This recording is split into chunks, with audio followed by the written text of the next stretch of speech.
I was a comedy girlfriend for a long time, and then I got promoted to comedy wife, and then I demoted myself, and I just became a comic. Yeah. Being a comedy wife is above being a comic. Comedy girlfriend, comedy wife. Maybe, yeah, because when you're a comedy wife, you can kind of leave whenever you want to. So true. I do miss that. Yeah. What are the pros and cons of being a comedy girlfriend? Or are there any pros at all? Are there pros? Occasionally, I got a drink ticket too. Yeah. Nice. End of list. And true. Yeah. Like, take this with a grain of salt. But it's the most poorly compensated performing art there is ever. So whenever I meet a person that thinks that they're going to construct a lucrative career on it, I just sort of feel contempt and pity for them. Yeah. Yeah. It's kind of like you're going to be a little broke for a while. For forever, actually. Forever. This is just going to go on until you realize you need to do something else. Yeah.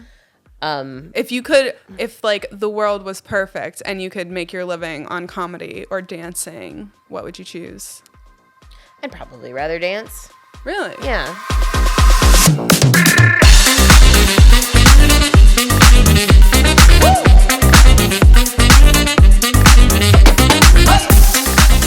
My goodness. How did the death of my mother affect me here on the Manly Girly podcast? Yeah, unless you're not comfortable to talk about it, you know? Sometimes we like to get deep in here. No, that's just an enormous question.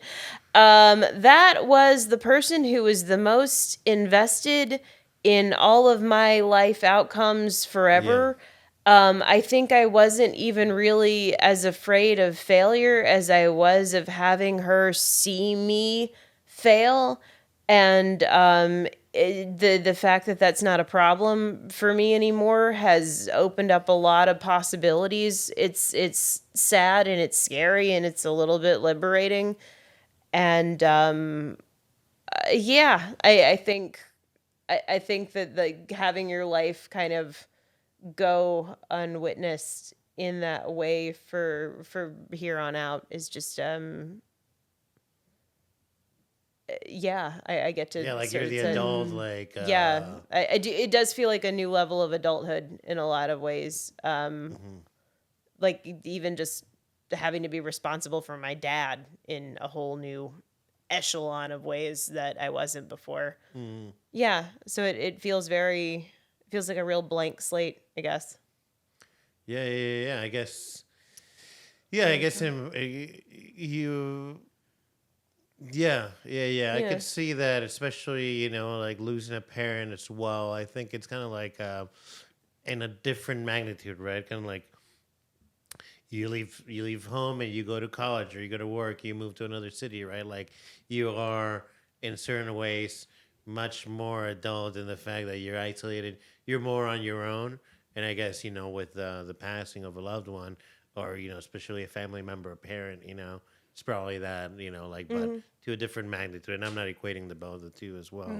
Interesting. Well, thank you for, sorry, I just threw one in the deep end of the pool right off the bat. That was like a very interesting point, though, like your life not being witnessed in the same way. Like, we're all, we do comedy, so people are witnessing our comedy and our story in a different way. So now the parts you want them to know about. Yeah, that's true. But it's like, who's witnessing your life now? Yeah. Or like, and she was always the one that was like, well, call me when you get there. And like my dad likes me, but he doesn't need me to call him when I get there. That's done. Nobody's ever going to need me to call them when I get there again, probably.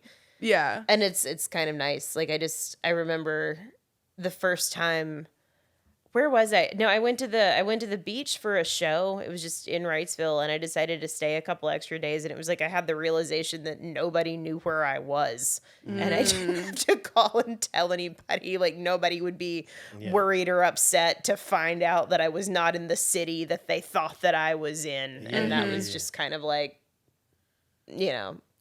Wow. Wow.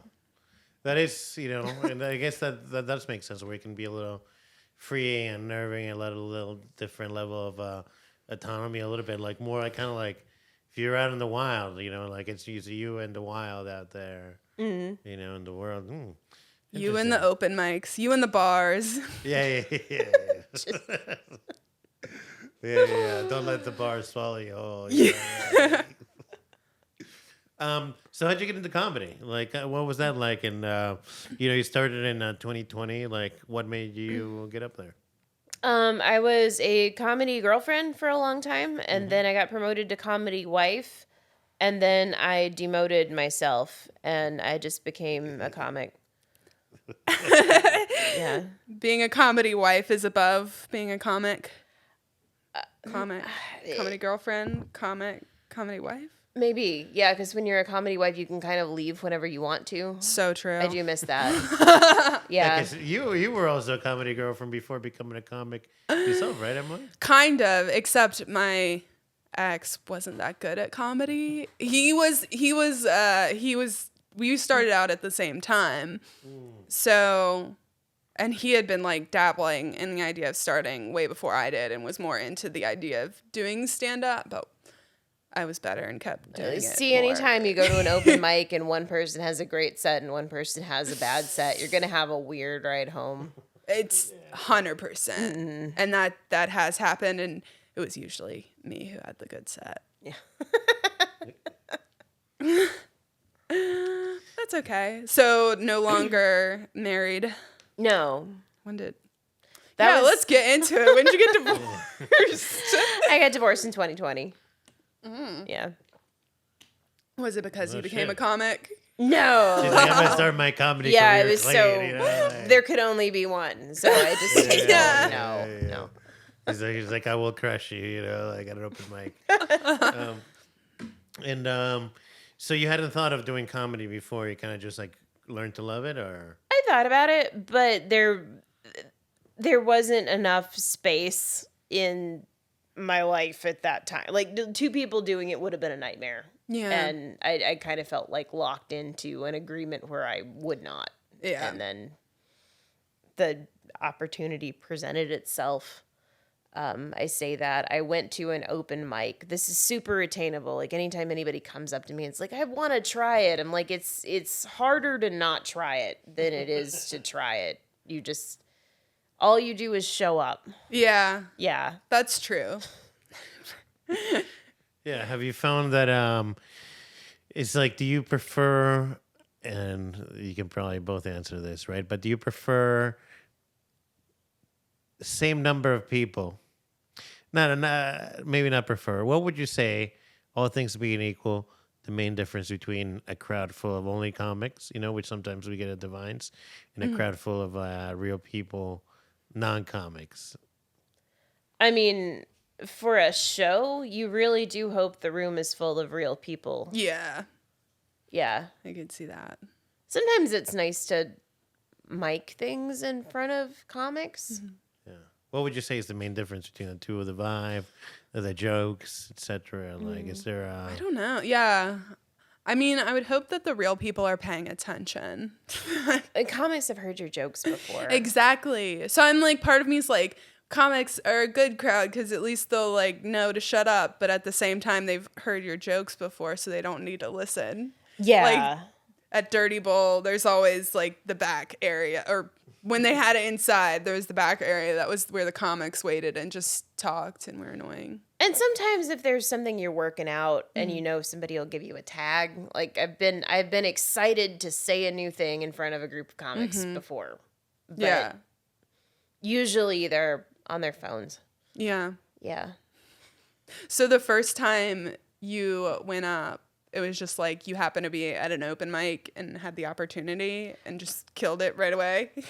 I don't think I killed it. That's no. But no, I mean, it was all of these people I knew through, like I was familiar to the community, or like at least I thought I was. I kind of like really absorbed the phenomena of the comedy girlfriend through a new lens then, because then I realized that all of those people that I thought I had known for years met me for the first time that night because I felt like I was everywhere, and I knew all of their first and last names and most of their material, but they didn't know me. And I found out they didn't know me. That's a fun realization. Yeah. What do you mean, like more of that? Like, I have no frame of reference, but I recently got out of a relationship where I guess she probably could have been considered a comedy girlfriend, as she was not a comic herself. And what's that experience like? Oh, if that woman walked in by herself, there would be maybe 2 people in a room of 20 that would be like, "You look familiar." I would have been one of those 2 people. Yeah. She would have been like, "You did the right thing." That's what Emily No. Literally every time I'm here, I'm like, "We're friends," but I'm on her side. Yeah, absolutely. What are the pros and cons of being a comedy girlfriend? Or are there any pros at all? Are there pros? Occasionally I got a drink ticket too. Yeah. Nice. End of list. And true. Yeah, you get to hear your significant other like potentially bomb. So that's, Yeah. And then you have to take care of that. Right. Are they, in your experience, are they usually grumpy or bummed out that they bombed or whatever? Yeah, and then you have to be like, no. You have to listen baby. to the set again in the car on the way home. You have to listen to the audio recording. Yeah. Yeah. Thank God I was only a comedy girlfriend for like a couple months. Yeah. And if other comics have heard your jokes, I'm sure the comedy girlfriend has heard it a bunch more times. Yeah. That's true. Yeah. I got a show before my ex got a show, so that was a real blow for him. Yeah. It's the ego. Then everything becomes a competition. Yeah, and I was winning. Oh, that's interesting. How would it if you're both doing comedy, like you were both doing comedy at the same time, but were you both doing comedy? No. No, at the same time? Have you ever done comedy at the same time with somebody that you've been dating?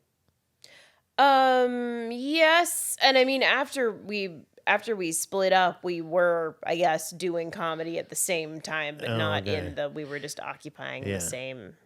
Is there any rivalry, like when you're, like doing comedy? Is he still doing it? He is, but he moved. Yeah. He's off in Atlanta, so. I think that's what happened with yours as well, right? I literally don't know where he is. Yeah. Sometimes it's for the best. It truly is. It really, it's for the best. Yeah.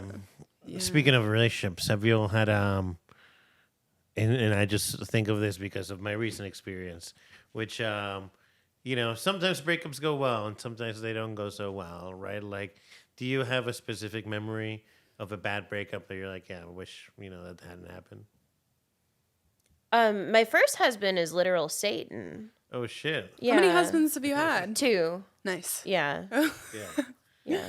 Third time's the charm. Where's he at? All right. I quit. I quit. Yeah, it's a bummer. How many times can one rebuild their credit? Right. Oh, that's terrible. Yeah. So tell me about this, this new thing. Like, how long have you've been dancing? You've been killing it with the dancing. I see you that's have all these over shows the coming up. gram. How did that get started? How long have you been doing it? What do you love about it? What got you into it? Just tell us a little bit about that. It started as a little pandemic hobby. I didn't get serious about it until about a year ago, though. Okay. Super fun. It's great exercise. It's the only exercise I think I've ever not hated, so that's cool. And you really get used to yourself. So if you have any sort of body horror, dysmorphia, it's issues, all out there. Yeah, you're in a room full of mirrors. It's almost kind of like exposure therapy. Like eventually you just kind of it breaks down, and it's like, yeah, that is what that looks like, and it's sort of like it brings in like a kind of neutrality that I'd never really had before, which is great. Yeah. Yeah, I've been thinking. What's the toughest part about it? Like I said, a like getting up. It seems like in the most recent one, it will probably clip in or something. It seems like you're like spinning, but it doesn't seem like too much of you is touching the bar to be able to spin like that. You know, like Yeah, a lot of bruising. oh It's shit. a pretty like my hands kind of feel like I build ships or something. Nice. You'd be surprised. Yeah, do you have to like chalk up before? How do you? Yeah, you do. It's a Really? lot of like chalk and grip spray and stuff like that. Nice. Yeah, I've looked at it. I've looked at like your You clips and totally like other people's, and I'm like, how It are gets they much just, nuttier. Yeah, it gets like like they're just squeezing their legs together hard enough to stay up. yeah. It's crazy. And so yeah, I mean that's insane. You know, it seems like harder than pull-ups. Like the bar is literally vertical. You You're know, pulling like yourself up. they're like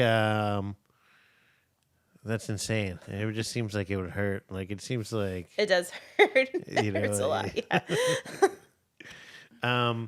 So what do you see like whether it's with comedy? Oh shit, I'm not recording. No, I'm just kidding. That's a joke for you guys. I was no, like, oh. No. Where do you see yourself in like what do you want your comedy stuff to go in like the next couple of years? Is there a goal? Is there something that you're that makes you happy? Are you happy with it now? Oh yeah, it makes me happy, but it's a hobby, and I don't like take this with a grain of salt, but I kind of it's the most poorly compensated performing art there is ever. So whenever I meet a person that thinks that they're going to construct a lucrative career on it, I just sort of feel contempt and pity for them. Yeah. Yeah. It's kind of like you're going to be a little broke for a while. For forever, actually. Forever. This is just going to go on until you realize you need to do something else. Yeah. If like the world was perfect and you could make your living on comedy or dancing, what would you choose? I'd probably rather dance. Really? Yeah. Yeah, probably. Okay, I have a question for you though. Would you rather dance, right?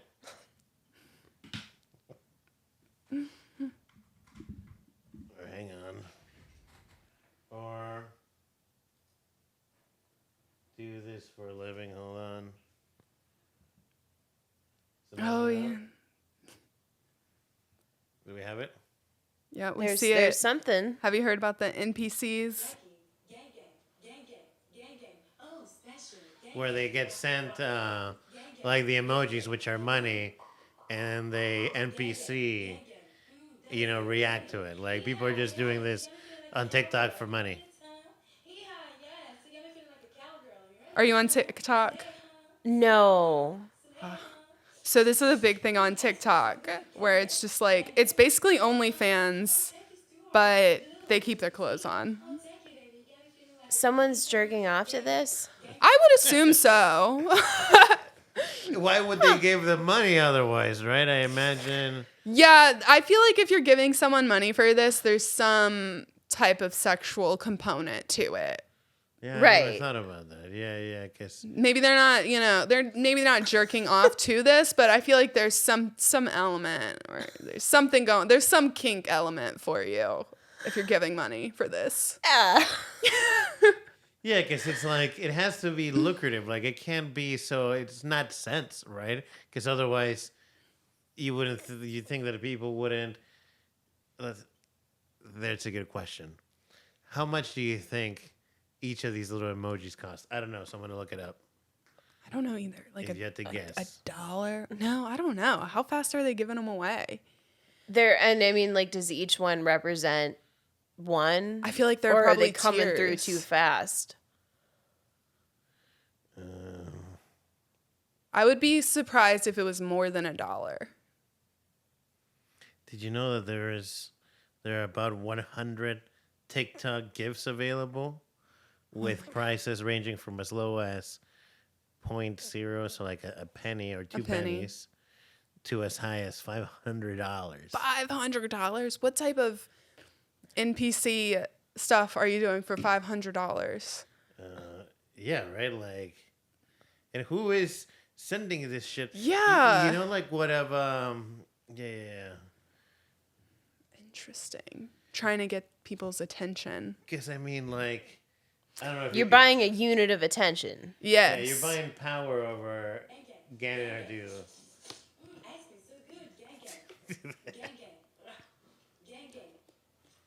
There's 55, 56 of these fucking things. Whatever these ice creams are. How much is an ice cream?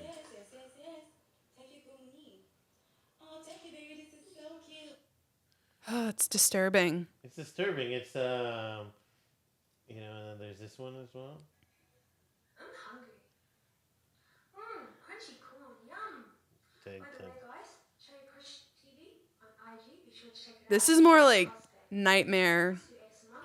Hey, Nightmares like, for me. Yeah. She's Like I couldn't watch this before bed. I'd have to like, you know, watch a video of a kitten afterwards. Like, Do a rinse. Yeah. Yeah. Yeah, it's let's see, okay, so here we have You have so many windows open. a lot of these are cheap, yeah. Well, since we're here, we're gonna have you react a little bit of this is I don't know if it's famous, but one of my favorite portions of the Manly Girly Show. Very excited. It's called Horrible or Hilarious. Have you ever seen a clip of this on our page? No. Perfect. So we're gonna have you react to some videos. Let me make sure that the sound is on. The sound was on, and tell me if you think this is horrible or funny. Hold on, there's no sound on this one. This one comes with sound. Actually, that's one of my favorite sound.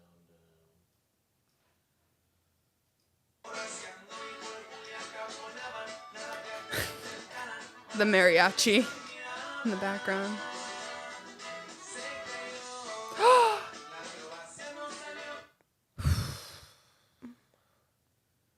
Yeah, that's bad. Yeah. That's bad? I know this is like the one No. time where I'm like, yeah, that was bad. Because usually I'm like, they're adults and but this guy, he didn't think that was gonna happen. Like, But you I know, mean, like, you he- assume you're getting strapped in according to safety regulations or whatever. He survived, from my understanding. But That's like, good. But it's okay. So well, Just a little traumatized. maybe without the music, I would think it'd be a little harder. The music does complicate it. You can get a cheery toe to it, you know? Yeah. Also, I was expecting him to get like slingshot. Oh, these are- oh, shit. Hold on. I haven't seen these, so I hate when they do this. But let's see what we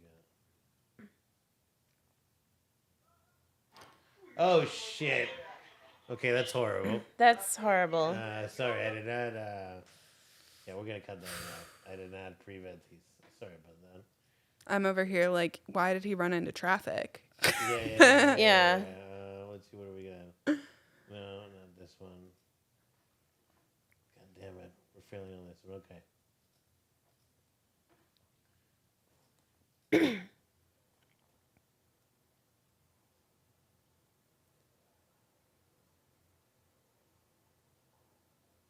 Kind of see where this is going. It's going where you think it's going.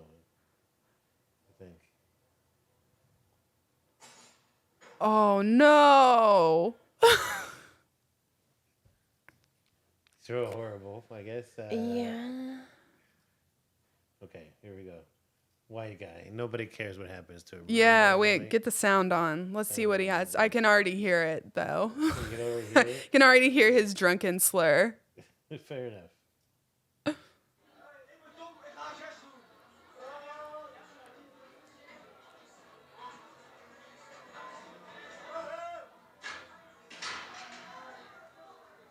But Classic frat bro energy. yeah. You're a very compassionate person, Jenna. I know. Yeah, you're like, oh, it looks like he hurt himself. Anytime where I'm like, if you had thought for like 10 more seconds about what you're about to do, Yeah. you wouldn't be in this situation. Then Is that I a don't bowling alley? What feel did I just bad. see? Yeah, I think so. It's like a bowling alley else for. Well, let's I have another one for you, but this is gonna be a little bit more fun. And earlier we were doing a podcast to try to figure out, you know, if you're a human, you know, like what are some questions? Me personally? Yeah, or everybody. We ran the test on Emily earlier as well. Are you? I think so. Good. What would? Yeah, you didn't give me the results. Maybe I'm I not don't think human. Resorts, I'm gonna start acting like an NPC. Yummy. Let's see. If you could transform into an inanimate object for a day, what would you choose and why? I would be the box of wheat thins on top of my refrigerator. Yeah. Just watch the world go by. Nobody would bother me. Mm-hmm. Yeah. I think I would be like a classic painting, like a Van Gogh original. That way, you know, everyone's admiring me. Mm-hmm. I've got glass protection, a little rope. Feel important. That's better. Yeah. If you were gonna be cannabis, would you prefer to be a joint, an edible, or a blunt? The blunt. That's like the coolest look. Yeah. I think I would want to be an edible. Yeah, I'm thinking like a nerve rope or something. Because you can be anything. Oh. Yeah. You can be like a brownie or like a, you know, depending on where in the world you are, you can be like a foie gras or something. That's true. Yeah. You could be weed butter and then you could be in anything. Mm-hmm. The possibilities are endless. Oh, absolutely. Sorry if I'm throwing a lot of these questions at you. You know, it's I don't know much about you, Jenna. So like I know a couple of the things that I guess the only thing I know about you is comedy and your aerial acrobatics. What do you call it? What is the name of it? Pole dancing? Oh, Pole dancing. Yeah, I guess so. Is that politically correct? Yeah. Yeah. Okay. You can call us that. Yeah. That's fine. All these pole dancers. Over here, Yeah. What on your off time besides comedy and pole dancing? You know, it just seems fun. It sounds funny saying it. What else do you like to do? What do you like to occupy your time with? Well, I have a house, so I work in the yard a lot. Yeah. That's a whole endeavor. Oh yeah, you can tell that my yard homeowner? is not up. Yeah. Yeah, homeowner. look at you. Yeah, Shoot. look at me. Hell yeah. So that's what that's what you like to do, or Yeah, I like my little projects. yeah. Mm-hmm. What's a project you have going on currently? Then? I am working on finishing my garage right now. Yeah, like what do you mean with like sheetrock and everything, or? Yeah, well, insulating it. I'm probably just gonna paint the particle board, honestly, because I'm running out of steam. But yeah, is it pretty? I feel like whenever you like own a house, like you could literally spend all your time at your house doing shit just for the house. tinkering. Yeah, like Yeah. it's like fucking grass grows at different rates in the summer. Like, what kind of bullshit is this? Like, I'm the bad neighbor. My neighbors probably hate my lawn. I'm sure you've been able to tell. It's not, I'm 38, but my lawn says I'm 23. The lawn of a much younger man. Yeah. It's like I feel like judging people over their lawn is so ridiculous. Yeah. Like, who cares? Unless it's like the jungle out there. It is like it hits a certain point where you're encouraging snake habitation, Exactly. and that you have to be mindful of because then you're bringing everybody down. Yeah. But as long as you're not at snake height. Yeah. Yeah, you know what I hate is these fucking squirrels.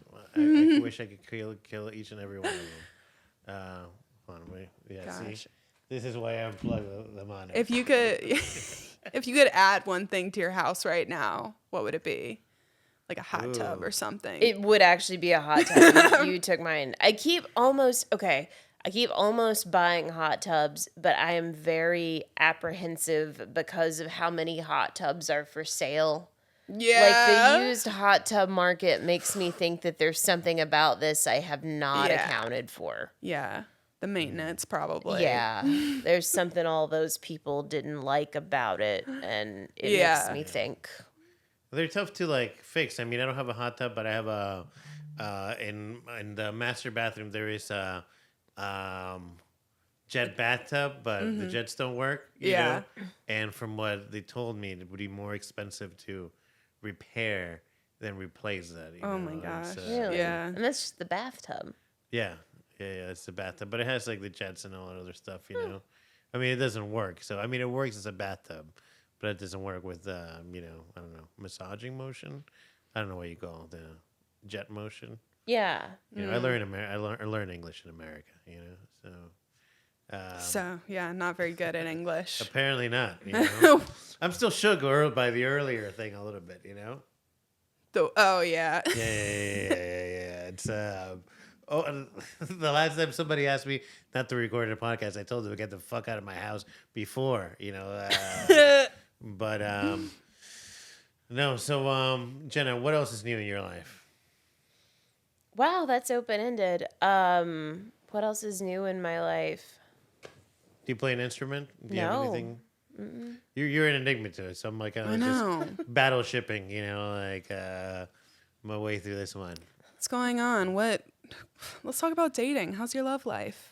That's And if there isn't one, I'm gonna ask you hypotheticals. yeah, no, that just kind of is what it is. I think I've entered this sort of era of, well, I guess like to bring it full circle back to parental death. Yeah. My mom really, really wanted me to be happily married, and I was excellent at not being. And I think that's sort of in this like leg of life. I feel like I don't have to worry about that anymore. Yeah. That's been nice. Is that why you got married in the first place? Is that influence? In a complicated way. Yeah, probably. Yeah, that makes sense. Yeah. Yeah. 2 marriages. You're not very old. What are you, in your 30s? Yeah. I feel like that's really young to have two ex-husbands. Thanks. Yeah. She's like, I've lived a life, you know. Like, Yeah, by this metric, I'm quite young. Yeah. Do you still believe in love, and would you get married again? No. I still no to getting married, or no to believing in love. I'll get back to you. I don't know. I mean, I have all kinds of people in my life I love in different ways.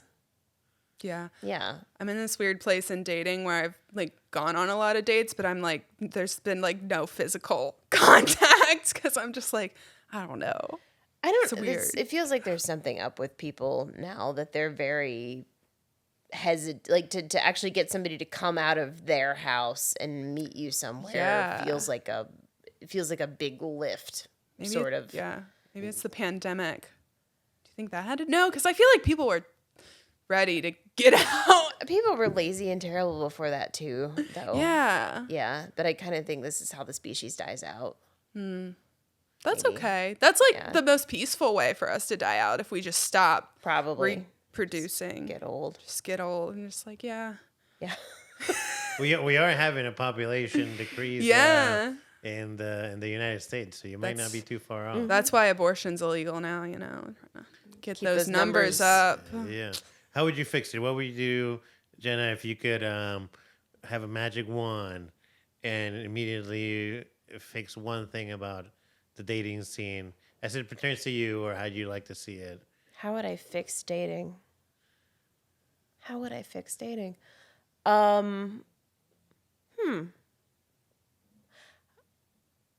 Yeah, I think I would get in the room faster with people, I think, because you can have a really good keyboard conversation with somebody and then immediately see them, and there's just something about the way that they like sit or walk or breathe or something. You like immediately get the that ick. You realize you've miscalculated horribly, and the whole system I think now is to like it's a big upfront investment, and then maybe like a small percentage of those people that you exchange pleasantries with will you ever actually get in the same room with. And then of those, it's weird that you liked them so much in this theoretical way before you got to the restaurant, because instantly you don't. Yeah. Yeah. Do you think a restaurant's a good place for a first date? No, actually, I take that back. Do something that you have an exit plan. Speak of my language. I'll go into it in a minute, but Don't commit to when I was a real noob at this and like it was a fairly new technology, I committed to dinner and a screening of Finding Dory. And that was as soon as you said dinner I was like, oh no. Dinner and and dinner and any second activity. That's a lot. Yeah, that was terrible. Like immediately in the restaurant, he put on chapstick and offered me some. What kind of food was it? Americana or something else? Or? It was Mexican. Okay. Yeah. If you were to, if both of you were to have dinner date as first date, what's the best cuisine that you should be having at that dinner? Oh my gosh, I don't know. Not pasta. I mean, if I like you, sushi. If I don't like you, like curry followed by a glass of warm milk or something. I just want to, it's fine. That's funny. Have you ever gone out with someone because you know they're gonna get you a nice dinner? No, I'm the constant loser at that. I buy my own Miller Lights 9 out of 10 times. Yeah. Do you ask? You got to start telling people to give you free things. Everybody's broke. Yeah, you can't. I guess so. Yeah. I don't know. It works out better. You know, you miss 100% of the shots you don't take. Maybe I should just stop reaching because, you do you get your purse and you like put your hand in it like you might pay. Yeah. No. And a lot of people just roll right on over. No, at that I don't point. even. Where's my wallet? I don't know. I don't have it. Yeah. I don't know. I particularly I think the reaching is a classy move because even if you don't intend on it, I think it's like, it's just, at least from a perspective as a guy, I don't expect you to pay, if we're going on a date at all. But the reach is like, oh, okay. It's I do. You appreciate the reach. reach. I do appreciate even if there's no wallet in there, like even if it's like, just the reaching in there. I think it's a nice touch. Like, yeah, you're at least conscious of. She was nice enough to stick her hand in it. Yeah, she was nice enough to think about the fact that I'm paying. Yeah, but then again, I'm not taking anybody to a restaurant on a first date to begin with. No. Exit plan, you don't even know the person. Right. Yeah. Don't sign up for 3.5 hours of that when you don't know what it is. Have you ever walked out of a date because it was going bad? Have I ever walked out? Let me see. Kind of.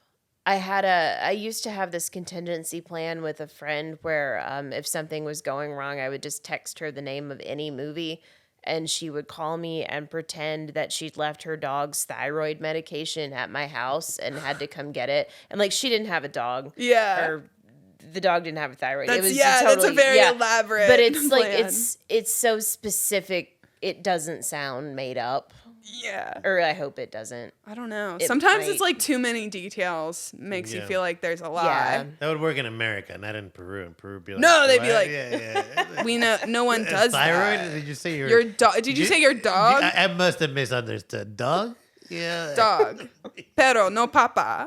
Yeah. So I made the dog thyroid medication call. I've done that. Yeah. I funny enough, I've done it. I used to date this 35-year-old mom that had left, her husband and her children. I would say 23 or 24.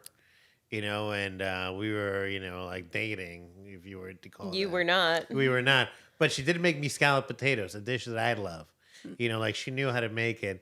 But I remember one time she wanted to just chill and not go out. And at 23 and 24, I wanted to go out with my friends to the club. So I actually had my friend call and pretend that something wrong so I could go out and party with my friends. Not on the first date, obviously. This was date 4 or 5. Later on. That's the niche I occupy, I'd have to say. I'm making a lot of boys scallop potatoes. Nice. A lot of 23-year-old boys. It's all over the place. Yeah. Yeah. What's your age Old range? enough. No, I'm trying to go older now. I've thrown a lot of 30th birthday parties, and I'm How old are you, if you don't mind me asking? about to be 34. So. Oh no shit! Yeah. Oh, yeah, I wouldn't have thought that. Nice. Yeah. Why? How old did you? No, maybe like 30 waters. I thought you were 30, 33 and a waters, half. Beautiful. Oh, no, you're young. 34 is young. Yeah, especially to have 2 ex-husbands. Yeah. Yeah. You're living the Looking dream. younger all the time. Yeah. Hell yeah. No, that's awesome. You did it, you gave your mom, that, you gave it to 2 her. different times you gave Twice. her a wedding. I'm running out of ideas for themes, frankly. Like what would we even do? My own prom committee. Yeah. Yeah. Have you had any bad dates recently? Then when less than Bad dates recently. I almost feel bad talking about this. I went out with a guy who told me that he's allergic to his own semen. It was just how like unceremoniously it came out. I don't know at what point in getting to know somebody you should drop that bomb. Yeah. Like probably in the HPV window, I would think would be a good time to disclose it was very soon. It was like first drink soon. Yeah. That's, Okay, how do you know that you're allergic to your own semen? He gets the flu every time. This sounds so fake. Yeah. I Googled it. It's not fake. Oh. I Googled it right there. I love that. When he brought it up, it felt... You're like, this is fake. I'm Yeah. Googling it right What was the in front of him. preceding sentence to that? Like, what? Oh, what do you do for a living? Any siblings? It was so... So, Yeah. I just yeah. Why did he feel that you needed that information? Well, I mean, I guess you always hope the person will need that information, but Yeah, but... I didn't. No, but how does it affect you if he's... Yeah, right. Does he think you're going to gonna... need that information? Well, it's because he's going to get the flu. Is it like skin to skin, or he has to ingest it? Like... He does. You're talking about some real kinky shit. He's got to eat his cum after. That's and what I'm he's saying. telling Is he like, is it like, oh, sorry, I can't wear a condom because I'm allergic to my cum? No, it's I asked all of these questions. Okay. I did, yeah, like ask me anything. So does he have to ingest it, or does it just have to be on his body? It's he doesn't even have to. It's just it like leaving his body, like going through his urethra causes the reaction. That sucks. Yeah. He literally can't come without having he can, but he's an going to be allergic sick reaction. the next day. Yeah. Yeah, he's like, so just know that it's a heavy tax. It's a heavy burden. Yeah, on him. he's like, this is a gift I'm giving you. Yeah, so he's like, you think it's tough for you? Like, I'm not trying to convince you. You're trying to convince me. I'm gonna get sick. Like, that's what he's saying. Yeah. That's an interesting, So That's still- when you're out there going like, oh, in your 40s, no kids, never married. What could possibly be? He looks nice. It's that. Like that's what's hiding behind. Why doesn't he just get a vasectomy? It's because it's not the sperm. It's the protein in the. Yeah, I asked that too. Gosh, Yeah. same. Yeah. No, it was going kind of mid, and then suddenly he had my full attention for all the wrong reasons. Wow. Yeah, maybe that's why he pulls it out, because he's like, well, if it's not my personality that's going to get their attention, it's my weird cum allergy. Yeah. Because this happened the first date, right? Yeah. Yeah. There was no second date. Yeah, first I date, you wouldn't. think that's like where you're your best, or You're trying to be your best. You're trying, not to, And in his defense, he left. Like he was the one that was like, "Welp, I've got to get up early." What? Yeah. How did that happen? After that? Yeah. I mean, I didn't call it. He did. So. Yeah, you were like, what other weird shit are you about to tell me? Yeah, I was just from an anthropological perspective, I was invested, and Which is bullshit, because what did he expect you not to look it up? What was the response that he expected from dropping that bomb? I have no idea. Maybe it's like, oh, you poor soldier, you're fighting such a hard battle over there with your Was it like the allergy. Seinfeld about being sponge-worthy, like the? Well, it's like, what's his goal? It's my question, right? Because he's obviously on a dating app, Yeah. looking to date. There's no way that line has had anywhere near the level of success rate that it could have had if he hadn't said it. 0% success rate. Myth, who right? does it? Who does that work on? Well, like there are all sorts of people that I imagine that are like living with things that you would need to tell somebody about probably before the moment that they found out about it on their own. Just like that would just be a neighborly thing to do. Would be But question: like, what? By the way, In that scenario, what doesn't matter, right? Because it's his choice to either come or not to come, right? Like. Is it your choice? If it got to that point, right, he could have the choice to come or not to come. Yeah. That is his question. Because he, like, let's say it got, like, you're hitting off and it got to that point or whatever date it happened, right? Like, then that's like, there's nothing really that you can do for him at all in regards to his condition. I mean, I got like, I don't know what the... Would turn him off, something? Theraflu handy? Like, would you have chicken soup already there? Guess so. Yeah. That's weird. But also, it's like, I would want to get that information, when we're possibly going to need that information. Because at the first drink, I don't need to know anything about your penis. Because I'm not interested. That's kind of where I'm living. But, like, I can see, like, as you're going to spend time together, that's going to be a logistical hurdle in a future relationship. Like, but still, it's like, save that for the second or third date at least. Like, I don't even know if I want to touch it yet.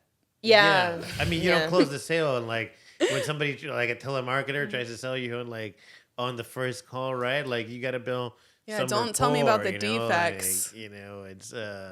raising more questions than answers. Well, the thing is, because then it grabbed your focus, right? All of a sudden, he's not able to highlight all the other things that he might have been able to highlight. Yeah. Oh, I don't remember anything else about exactly. That's the thing. What percentage of the population has this allergy? It's very rare.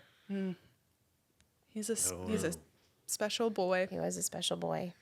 How about you, Emily? Have you ever had any disasters in the recent weeks? Recent weeks? No. I went on a date. Yeah, I went on a date yesterday. It was fine. It was going like normal conversation, and then without any like lead up into it, we went out for tea, and like as soon as I finished my tea, it was like, so what are you looking for? And I was like, I don't know, like right now in life, in a partner, like what we talking here? Yeah. Yeah, that was kind of weird, but ultimately fine. I mean, good to ask that. Yeah, did he like your answer? Is that what you're saying? I don't know. I feel like you need a prepared response for that. I know, and I'm like I don't know what I want, and also not sure. I'll see if he's messaged me. No, still How old are you? I'm 29. Okay. Yeah. Yeah. So, old enough. Old enough to know about it. What's a good answer for that, Jenna? Have you been asked that before on a date? Yeah. You're in the dating world, right? Sure. So let's say, like you're Prince Charming or Romeo or whatever age, whatever 2023 appropriate that's non-patriarchal archetype is watching right now. Yeah, are you straight? I am straight. Yeah. Oh, wow. Okay. I mean, ideally, don't meet many of those. Like, it would be like great to just assemble an avengers style squadron of casual relationships that meet all of your needs without the discomfort of commitment and emotional intimacy. That would be ideal. I don't think I'll get away with that. Yeah. What is the discomforting about commitment and emotional intimacy? Just have you ever taken care of a man? No, I haven't. Oh, it's dog shit. Don't ever do it. It's very true. So much. They need so much. Yeah. Do they? Like, yeah, like they what? do. All men can learn from this, Yeah. Well, I lived with my ex for like 6 months, and that's a big part of the reason we broke up. It's because I was like constantly, picking up underwear and socks and things and. Well, and it's not just the underwear and socks. Something's happened recently economically that has made women the breadwinners in a larger and larger percentage of household and partnership situations. So I think it used to be less noticeable when that person was like the source of your grocery money. Yeah. Like we were kind of willing I mean, if I don't have to work, like, you can leave your socks on the floor, you can leave your shoes wherever you want. I don't care. Yeah, but but it's like, you heard it here, fellas. Yeah. Look, if I've got to do all that, I need to be pay compensated. to take us to Wet and Wild Emerald Point and be on top, I don't want it. Girl. Yeah, I hear you. That's truly what it is. Yeah, it's what it is. Are we doing everything? maybe we're doing everything. Which is dumb, and that's why there are a bunch of incels out there. Yeah. Do you think? What do you? This is good. No, this is good. Because hold on, I'm trying to formulate a question. It's like, what do men need to do better than in this case, right? Like, 'cause it seems like a lot of the things, right? And maybe the. Okay, here's one, right? Like, how do we adapt to this change in the status quo that perhaps we've had? That status quo has been present for generations, and then what's allowed, what you'll put up with, right? What is the dynamics of relationships, right? Like, where do we head from here? Is there anything that, one, like, sex or gender can do, like, to help mitigate this in this sense of your, like, straight relationships, let's say? Well, just go to fucking therapy. Yeah. Well, the thing is, like, men are losing in this scenario in some ways. Like, they're having to be more emotionally intelligent, having to do more around the house. And that's hard, for them. And I think that there's more variation within groups than outside of them. So I would never want to, like, paint with, I love men, obviously. Yeah. It's a problem. But I think, like, foisting sort of being, like, dark and brooding and not in control of your own emotions doesn't really work in a universe where you're not the captain of industry anymore. So, and that's totally fine. You just make the adjustment and, take care of your own mental health, I think is the biggest thing. But it's like now you're having to do that step, and it's like men aren't used to being required to be emotionally intelligent. It's probably the biggest thing. And it's, having that emotional intelligence, they're like, but I'm used to, like, my mom was like, did everything, why can't you do everything type of thing, where it's like women, when they first started entering the workforce, it was like, okay, still had that expectation of, like, you're making dinner, you're cleaning, like, it hadn't transitioned yet. And now we're starting to transition to, it's like, no, I will not be making dinner and cleaning every night. And men are like, but now I have to do it? And having the emotional intelligence to recognize that that's fair. And when is the last time, I mean, I'm sure you've been, like, angry or sad or had something in the negative emotion spectrum and not known why. Mm-hmm. But when's the last time you thought that was acceptable to make that other people's problem? Yeah, no. No. Yeah. But I have a question for you, right? Because in your example, Emily, you mentioned, if you're paying for my bills, leave everything where it is, right? So it's and I'm trying to just, like, distill that. Is it that it bothers you that they're, cause in this scenario, let's assume that he's not asking you to pick it up, right? Mm-hmm. Let's say it's just like, dudes that, I don't know if habitually are messy. I assume that we're messier than women, just generally. Once again, individual, everybody, we're talking about large numbers. So is it that it doesn't bother you if all the bills are paid, or is it the fact that, like, let's say they're, and as you mentioned, right, breadwinner, let's say it's an emotional intelligence, it's been emotional intelligence part of, like, being mindful that the other person, is it that you're overlooking in case they're paying, like, you're fully taken care of, and it does bother you, but okay, the offset is, like, fine, or it doesn't bother you because it is a point of contention that you mentioned? I think it's about the agreement in the relationship. Yeah. Where if someone's, making enough money and being the breadwinner, and we reach an agreement where it's like, okay, I'm going to be the breadwinner and provide if you, like, support the household. Okay. And, like, knowingly I go into that agreement, like that's fine. Yeah. But it's like the agreement was you were going to pick up after yourself because you're only paying half the bills. Yeah. And I don't really think that's on the table for me anymore. Like, I can't imagine not working. Yeah. I just wouldn't do that. But yeah, but if you only had to work like part-time doing whatever you wanted because someone could provide that for you, that would be like, if someone was like, I can provide for you and you can do, like, you can pursue your passions. Would I start making bread from scratch? I don't know. No. Yeah. I don't know. Not like making bread from scratch, but, you know, this person does 75% of the financial responsibilities for the relationship. So then it's like, okay, I'll do 75% of the household responsibilities. And like, for me, I'm like, that could go either way. Like, if I'm providing 75% financially, they could be doing, you know, 75% around the house.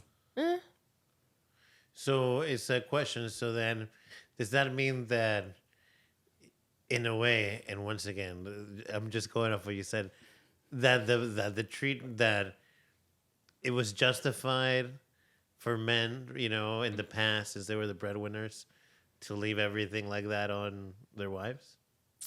No, because there wasn't an agreement. Oh, okay. It was okay. Women were forced. Flips, right? Yeah, women If didn't it have the flips, choice you know, to be in that role. Yeah, and it's, you know. Would you like to take care of a man if you were the breadwinner? Like, is that, if, you know, do you feel, is that a preference, or would you prefer not to? Or actually, does that actually, under what situations would you, and is that something that is just on the table for you, that you're cool with? I mean, I would love to be able to take, you know, somebody I'm dating on a nice vacation or something. I wouldn't think anything about if I were in a position to do that and he weren't. Yeah. Yeah, sure. That's dope. Yeah. I think that's very different than like taking over the full-time care and feeding of a man until he dies. Of natural causes. Yeah. Don't. How about you, Emily? Do you would you take care of a man that you're dating? I mean, like, what do you mean by take Would care of? you be the breadwinner of a relationship? Yeah. Yeah. I mean, as long as it wasn't like I was being the breadwinner and also being the housewife. Mm-hmm. That's when it's like, this is messed up. Most of us have been the breadwinner. Yeah, it's like, that was not the my thing. last It's like, if right. you're, if you're not paying more than half for everything, it's like, you should be doing half the work. Like, if you're, you know, if it's like 50-50 in one area, it should be 50-50 in the other area. Yeah. Okay, I hear you. Okay, and now that you mention, I have a good. You just give me a good idea for a question. Mm-hmm. If you're a homeowner, this will be a good example. If your boyfriend or whoever you're dating at the time, right, or one of the people you're dating at the time, however you roll, moves in with you, are they paying half of everything? Oh. See, I want to say yes. But historically, probably not. Okay. Yeah. Fair. Yeah. Would it be different if you were renting the place? Probably. Yeah. Yeah. How about you, Emily? If you own a house and your boyfriend moves in, is he paying half of everything? He's probably paying close to half. I mean, he's not on the deed, so I could understand if it was like, look, I'm not the one who's benefiting from this. Like, I'm not paying your mortgage. That I would be like, okay, fair, but you're still paying some of this. Mm-hmm. See, but then that introduces this whole, because I would tend to think of it as like there's this person that I enjoy that I assume is broke because I'm attracted to him, so I'm moving him in, and he's gonna be my companion, and we're gonna have fun, and it's gonna be like a sleepover with my best friend every night. But then something inevitably happens that becomes less fun for me, and then there's just a person living in my house for free. Mm-hmm. Then it's so maybe the like prudent thing to do would be to charge rent, because then it's equitable. Like, I'm doing this for you, babe. I'm doing this to this is going to keep our relationship strong. The rent that you're paying me. Yeah. Yeah. I mean, at least on some, I mean, after a few months of just them mooching off you, don't you think there's some resentment that would build up? Sure. Unless they're like doing everything around the house. Then they're supposed to be your housewife. If they're not paying rent, they're supposed to be they're supposed to be your wife. And if they're not, they don't have dinner on the table. Maybe that's my whole issue. Maybe I want a wife. Yeah, sounds like it. Like it's a sleepover every night. Except men aren't very good at being wives, I don't think. Yeah. What do we men falter at being wives? You gotta learn how to cook and then clean up after you cook. And actually that second part is critical. Get the little bits out of the dish drain. Yeah. It's not done until the little bits are it's so dumped. If a man cooks for me and then doesn't clean up afterwards, you did not do something for me. You made a mess. Yeah. And it's like, oh, I did this great thing. Look, I made you dinner. Aren't you proud of me? Give me a little sticker. And it's like the kitchen, it's going to take me a whole hour to clean up after this. Yeah, I mean... That was real. That came from a real place. It's true. I felt it. I mean, cooking just dirties up so much shit. I like cooking for like 3 or 4 because I think you dirty as many dishes as you do, or almost as many. Yeah, it's for true. 3 or 4 than just for 1. You know, it's... This is all good. This is all great stuff, by the way, right? Like, the thing is, especially single people that are in the market, right? Like... I think it's interesting, right? She's got these crazy stories about her dates that we've asked. And we recently had Kristen Cushman on, and she was telling us as well. I don't know if I asked you, right? Like, did we do the message against what the men need to do if they see you on the apps? Oh. Yeah, like, remember. you know. Like men who know me? Yeah. I feel like the comics are always like, I swiped right on you.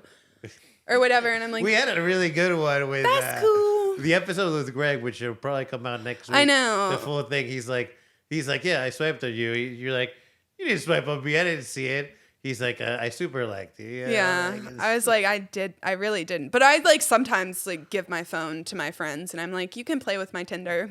That's fine.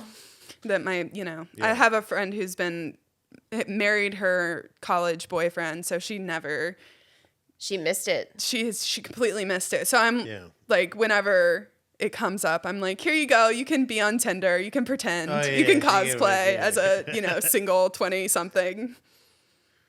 Yeah, you have 1 more year, and you can't say that anymore. I know, and then I'll be. Are you sad about that?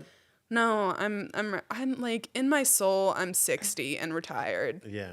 Like truly, my favorite weekend activity is to do a puzzle and put a podcast on. Listen to a podcast while I'm puzzling. That's my happy place. So. Hell yeah. Are you on the apps, Jenna? Do you do the online dating apps? Yeah, I'm on the Bumble. Yeah. And I like the Bumble. Yeah. I find it a little bit less overwhelming. Like, you mean the messages just like hitting you up, or... I like you had a story about some dick pic on your stories. Did that happen on Bumble?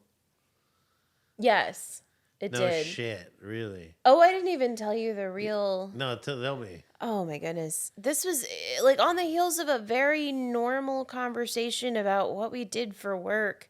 He hits me with this...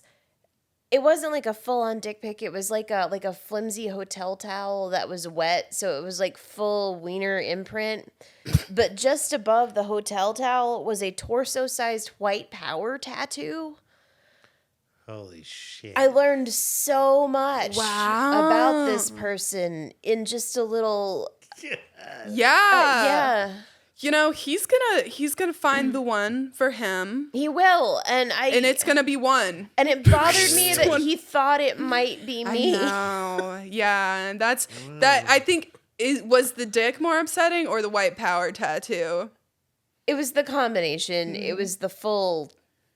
I need to know what's how these conversations can go from like, what do you do for work to I'm allergic to my own cum. Yeah. Here's this like quasi dick pic.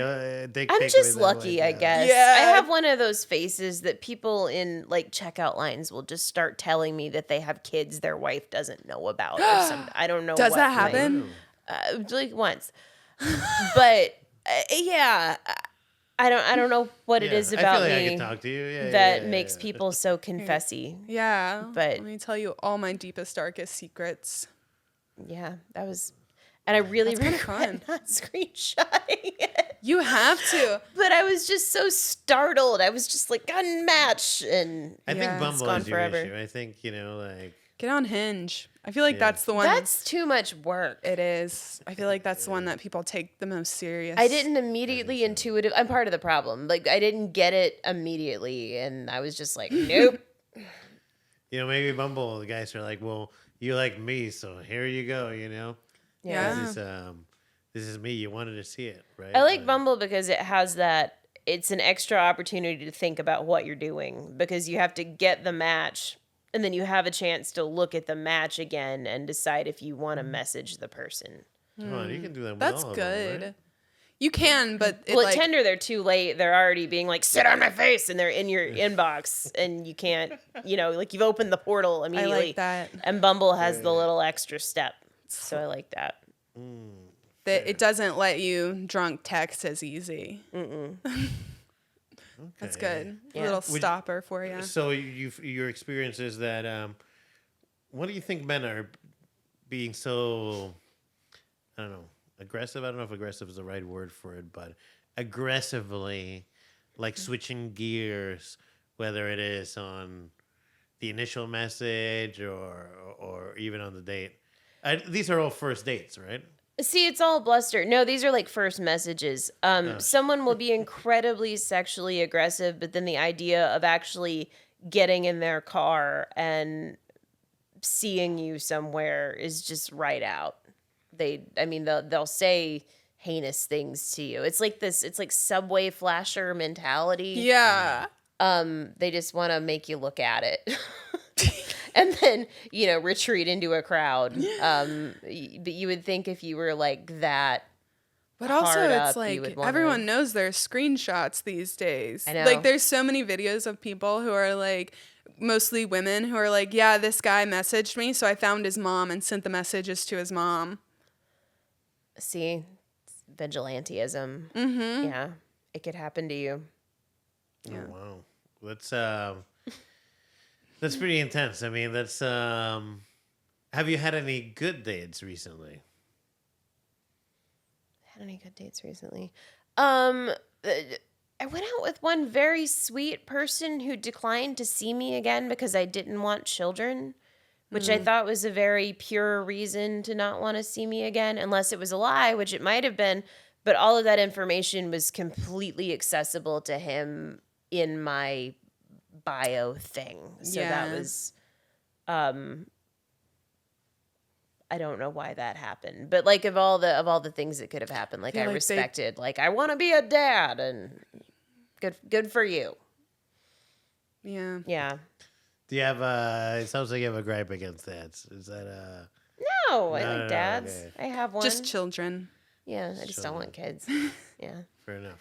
Yeah. I think that's becoming more common. Like, women just not wanting kids. Like, especially when we have so much agency now and like the ability to do so many different things. It's like, why? What do you think society heads now with the change in it?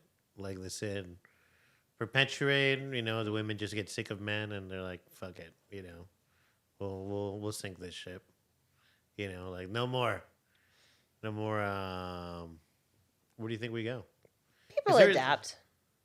Yeah. Yeah, people always. What will it look like? I don't know. By the way, I'm fully on this. Like, I think it's ridiculous. These like fucking chats forever, right? And Emily, Yeah. you and I have talked about this on the show before. Where I'm like, no more than 5 messages, probably no more than 3 or 4 messages, and send the date. Like No, I think that's the way to do it. no Yeah. fucking dinners on the first date. Like Just a vibe check, you know? yeah. You need exits. Like, and if anybody's watching this, check the other podcast. But it's like you gotta have like exits like along a highway, you know, like you go do something that's very, you know, chill. If not, you leave, you know. Yeah. Yeah. What else was I gonna ask you? I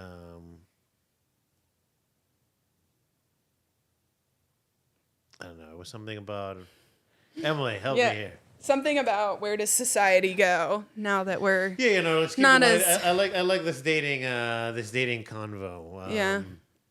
What so no children, no that's what you were mentioning. Like he said, no children. Was he older? I think we were around the same age. Okay, yeah. First date or in the chats? First date. Okay, that's cool. Would you have wanted a second date had he like not, you know? Sure. Yeah. What have you noticed is, and this is for both of you, right? The difference, because you all are out there dating, right? Where have the second date guys gone well, like gone correctly? You know, and obviously there's going to be variability to every date versus the ones that only got a first date. Like, what is it that these people need to be doing more of, or maybe less of? Ask me about myself. Yeah. I've attended a lot of TED Talks. Yeah. That were from men. Yeah. Men giving you the TED Talk. Just sort of like, and I understand like you get nervous and it's your opportunity to like put all of your best qualities forward. Mm-hmm. And I really think that a lot of times they legitimately don't know that, 45 minutes has gone by and you've just been monologuing. Maybe it's like, it goes back to you just have one of those faces. Probably. Like just monologue. Yeah, just dirty, darkest all over secrets. Me. Yeah. But yeah, there've been times when kind of like on the recap I realized that this person knows nothing about me because they didn't ask me anything about me. Yeah. Yeah. What's something you like your dates to know about you?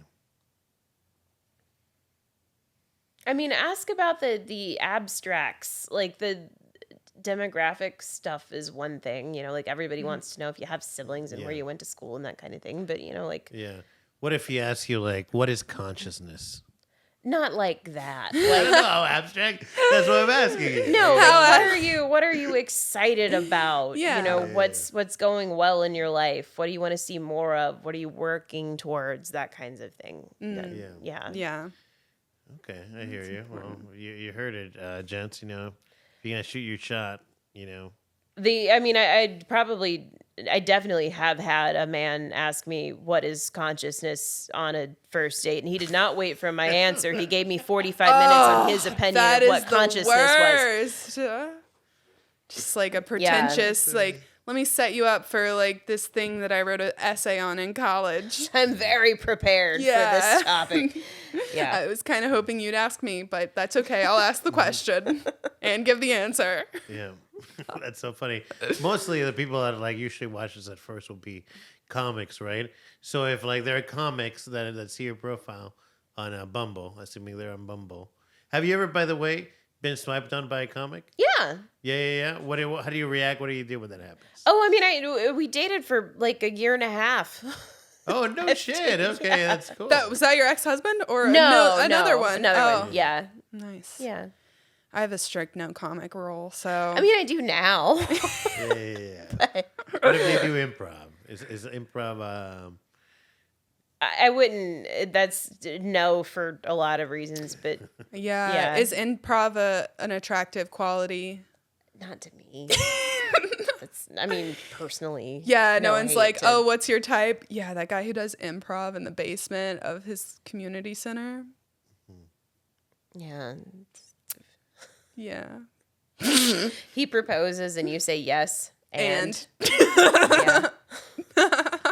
Okay, I have another one for you. This is actually in reference to some stuff that we talked about, but you haven't seen. How many messages should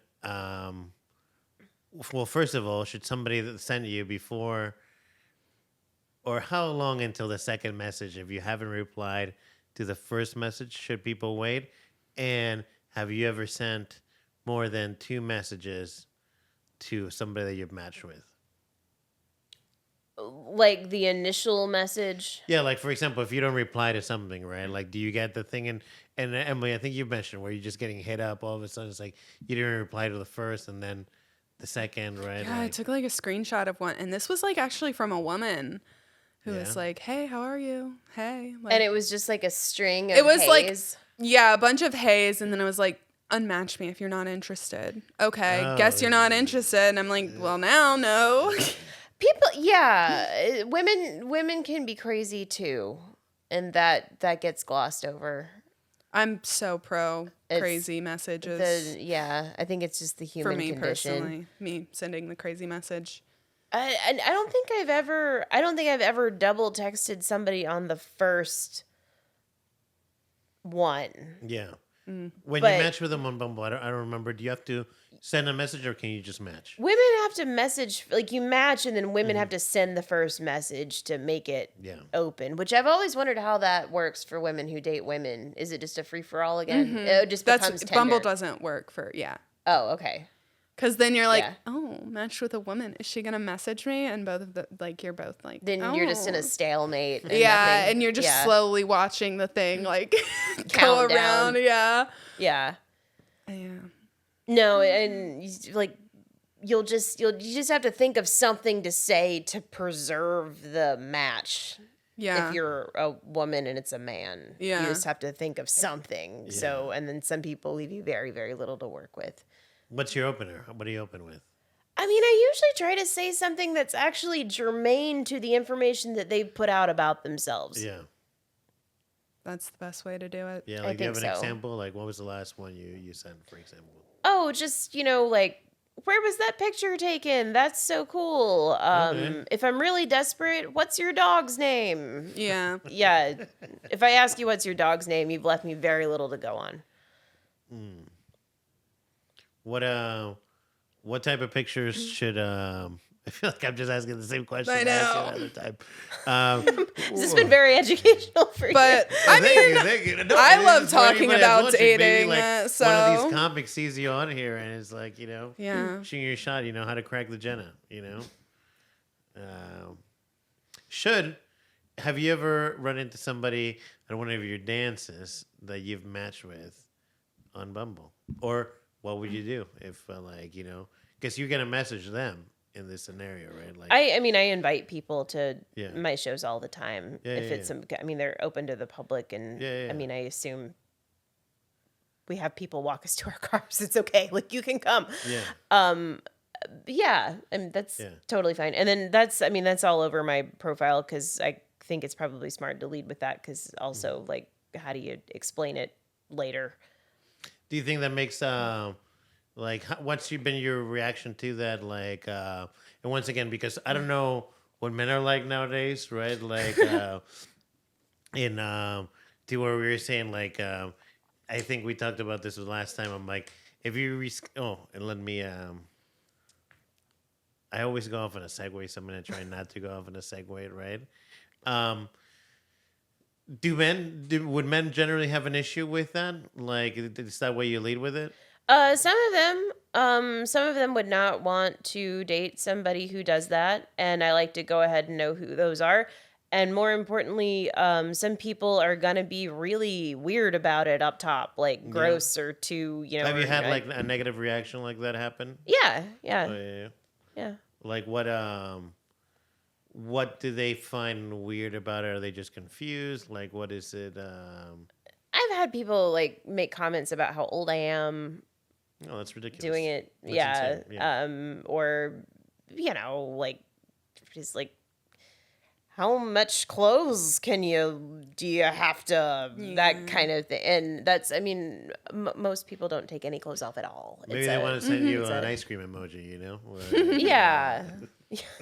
Yeah, that's a good thing. Yeah, it's like that's a big part of your life. It's like if you're not cool with one of my hobbies, like and if you're out. gonna immediately if you're going to ask me something about it that bores me, I would like to go ahead and know that about you, I guess. What would be like boring? The classic is like questions about regulation, G-strings and that kind of thing, and like how like club nudity rules and that kind of, and that's not even like what I do.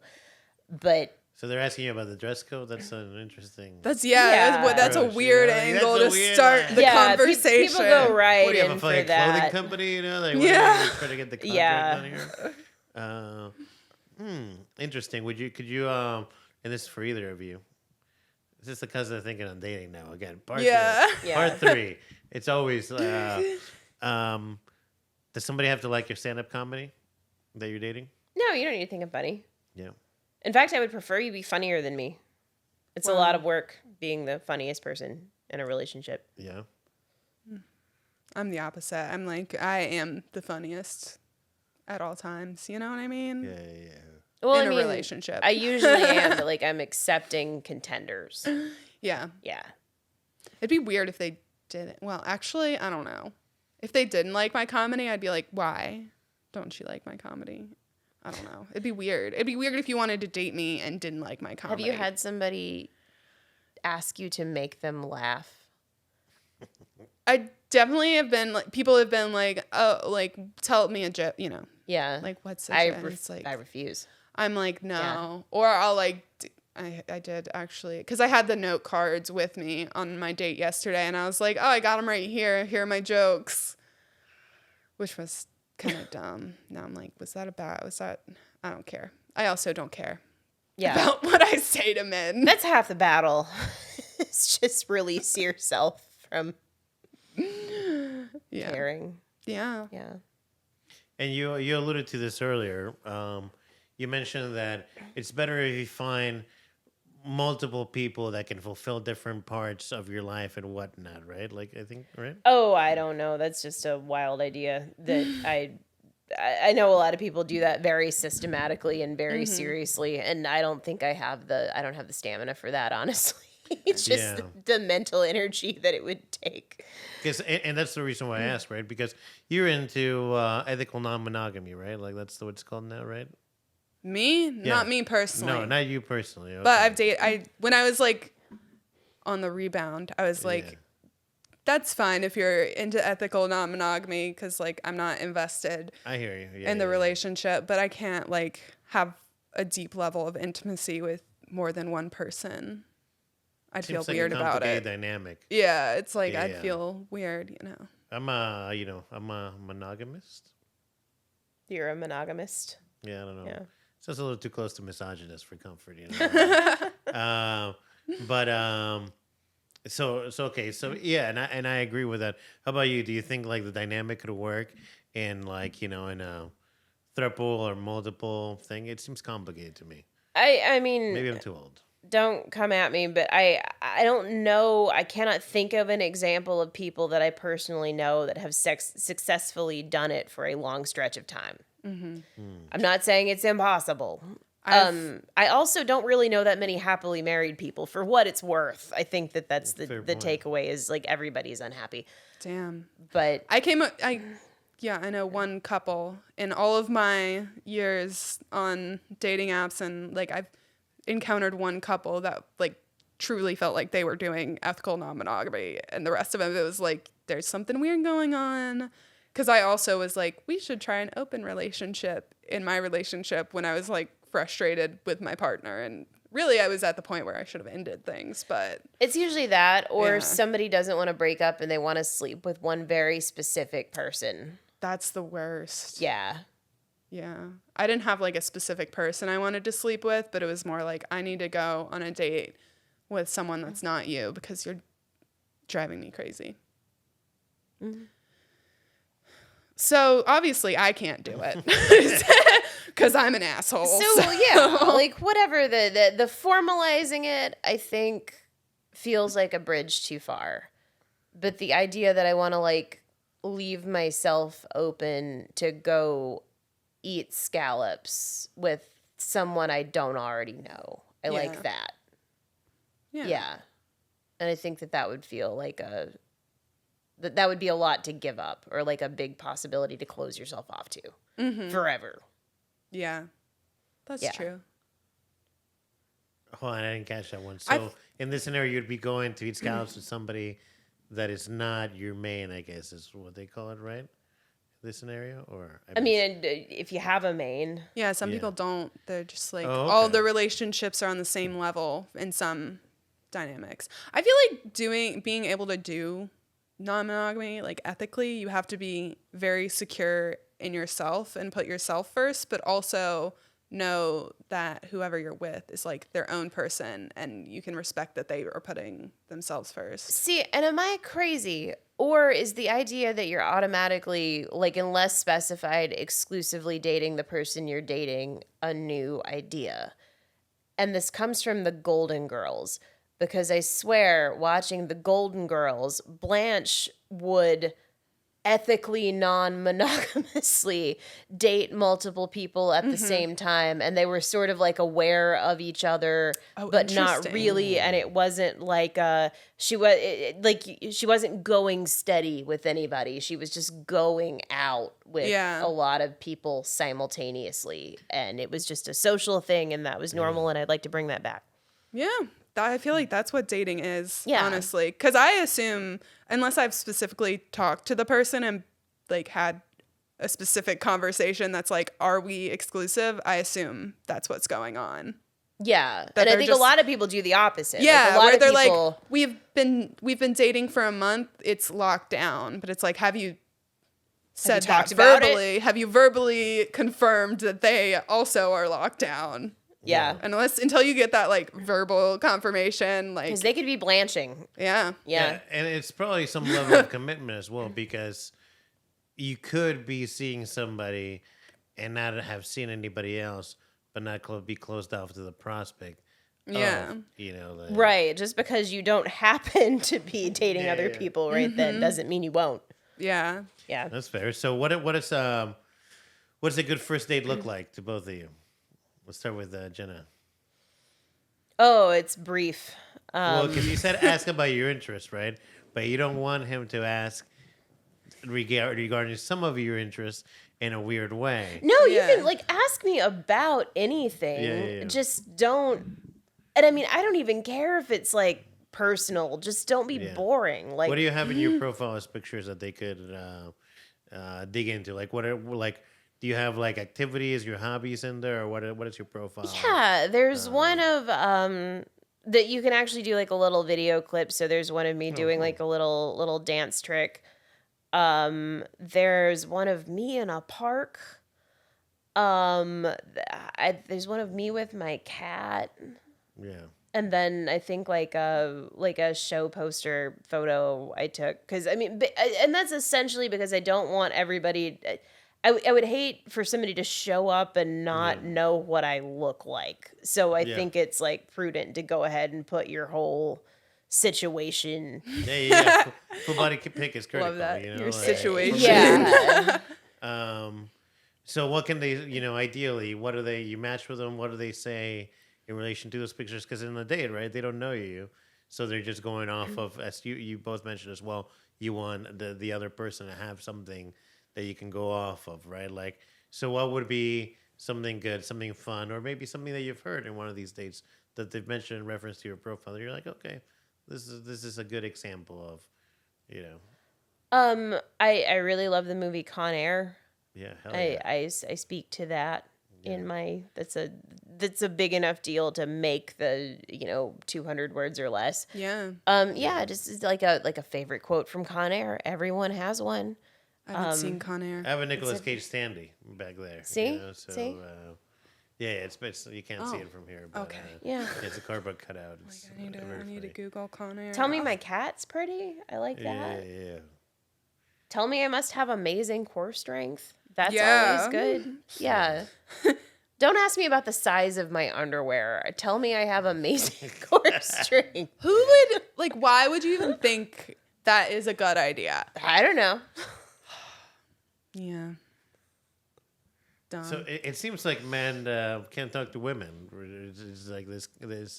Women can't talk to men. Women can't talk to men. No one can talk. And Nobody can talk to anybody. It's just men don't understand that they can't talk to women. The ones of us left over at this stage Yeah. of life, there's something wrong with all of us.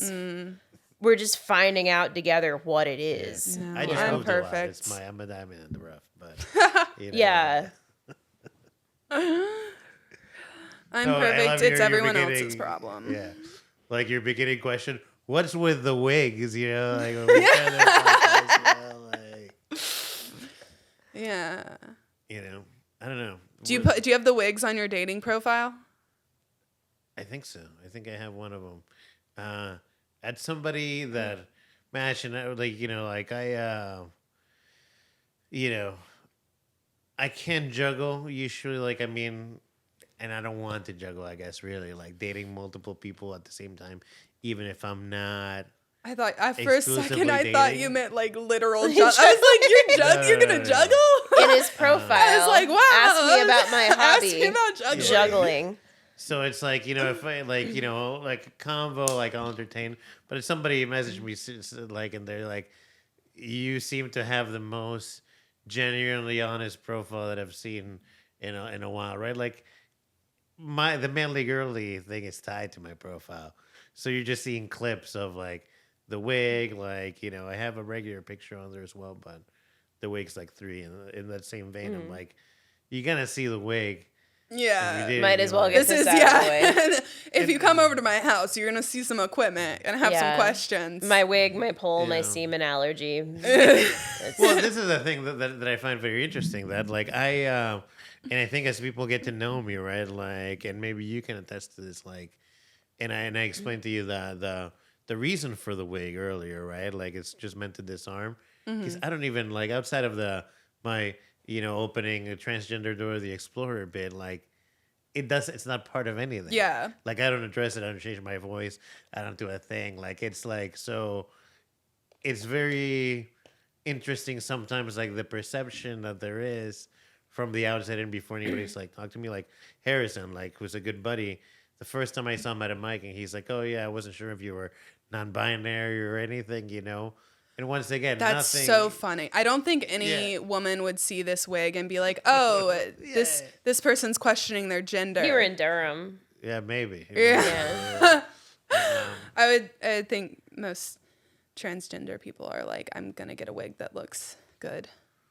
I mean, as long as they're still like, but that the questioning about it is it's part of like it disarms because people don't know like what's going on. So all of a sudden they're like, okay, well, what's he got to say? If I saw you at a bus stop, it would arm. I think. Yeah, It might. Yeah. yeah. You're given like a good 5 foot perimeter.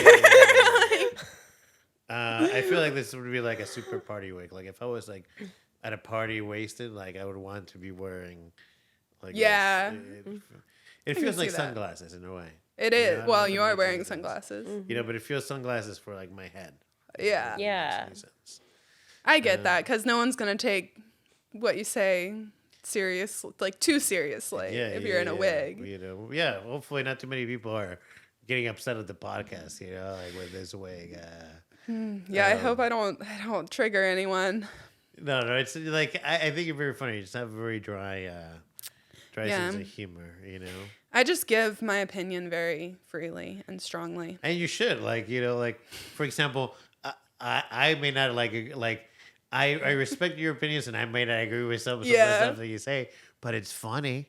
It's fucking funny to me, right? It doesn't offend me. I'm not like when you talk about dudes, I don't feel offended by. I don't consider myself a dude. Like I'm like I hear it. I'm like, yeah, this shit sounds crazy to me too. If you're offended by what I say, I feel like you're not secure in yourself, and like maybe that you're doing some of these bad behaviors, because I feel like men who are secure in themselves and know that they're being the best version of themselves wouldn't be triggered by the things that I say. I haven't heard you say anything offensive yet. Thank so you. I would have to wait and hear one. No, it's like men are gross. Is like I guess that's just fact. That's not even an opinion. Because if I say like men are gross and a man's offended by that, I'm like, you're probably not doing your best to not be gross. How would you feel if it was flipped? Like if there was a generalization about, if somebody was like, women aren't funny, would you feel the need to respond to that, or would you just be secure in your own funniness? That's a good question. I think if someone was like, women aren't funny, I'd be like, okay, you haven't talked to very many women. Like, I'd be like, okay, that's weird, like weird way to out yourself that you don't have any female friends. Like, I think, and there's like a different, there's like the punching up and punching down. Like, that's why I'm always like white men, because that's punching up. But, it's intersectionality, It's like, obviously I'm not going to be like, say something about a race that I'm not a part of. I think you should be able to.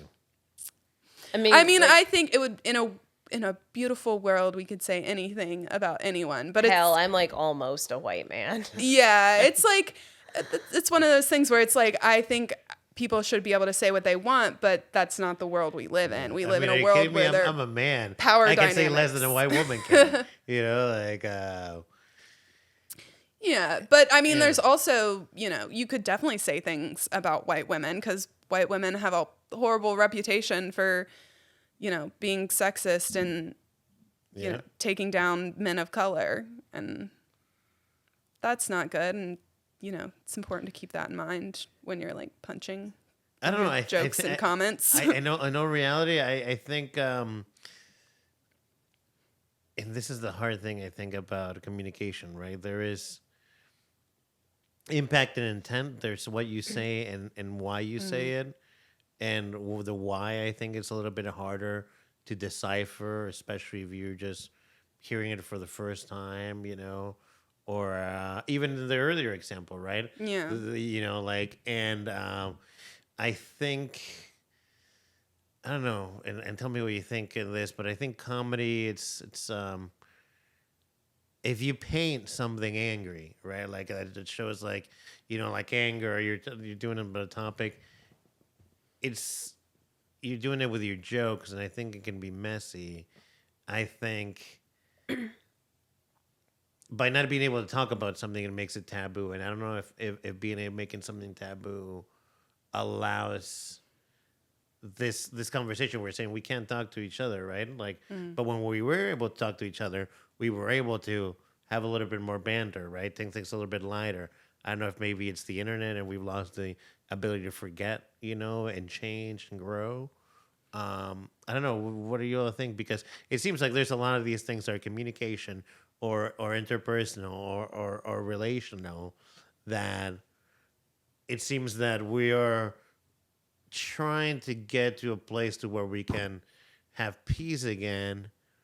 But the things that we're like, the way that we are, for example, if we can, like, if you're only restricted to whatever you are to make a joke about and can't empathize, then I don't know, maybe it limits the empathy as well, right? Like, is the road maybe littered to closeness, with offense being a necessary byproduct at times? I don't know. Well, and then it gets into, it's hard to know the full scope of what people are. So if you make this rule about you can only make a joke about a group that you're a part of, sometimes that's obvious and sometimes it's not. Mm-hmm. Yeah.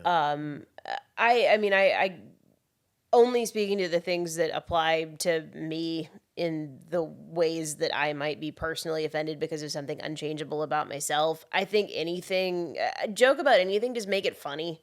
And I think the stakes are higher when you're wading out into something sensitive. Mm-hmm. I think you need to kind of be sure you have it. Yeah, because then everybody's just uncomfortable if you swing and miss. But no, the idea of just taking entire subjects off the table. I've seen people attempt to produce safe space mics, and that's tricky because when there are whole things that you just can't approach what are we doing? Oh, I'll go, but Yeah. they'll never have me back if that happens. Like. I think, yeah, I feel like most of the mics I've been to, they're like, hey, don't say a racial slur. Yeah. Like, pretty standard, like, or like. I say wetbacks in my set, so. Yeah, so it's like, that's what I mean, where it's like, it's okay for you to say that, but I don't think it's okay. But it shouldn't. This is the thing why it's part of my act. Because it, like, I sometimes also see people react to it, right? But I'm like, I'm not even Mexican, right? Like, and like I say the dry wetback, and I'm like, as I came on a plane, it is like, first of all, that insult is like, okay, well, the Rio Grande, right? But it's like, okay, what should be an insult? But once again, it's not about the insult. It's about, well, why is that an insult? It's like, oh, it's in a plane. It doesn't make sense, the dry wetback, right? But if, like they called, like, let's say there was a white guy, right? Like, and let's say he grew up in Mexico, right? And he but had actually American did swim parents, the Rio Grande. right? And then he came to Yeah. America. Can he not make that joke? Like, especially if there's a joke, or he has some like, like, oh yeah, I'm the gringo wetback or whatever, like something that he makes a joke around it, right? Like, I don't know if That's what I feel like. Adam Riastre, I've seen him do that a little bit because he's very white presenting. He's like, I actually have a Latino background. Yeah. A lot of times it's your spouse. Like somebody will marry somebody from a different ethnicity and feel like they have things to say about that because they're close to it, but it's not theirs. Yeah. Yeah.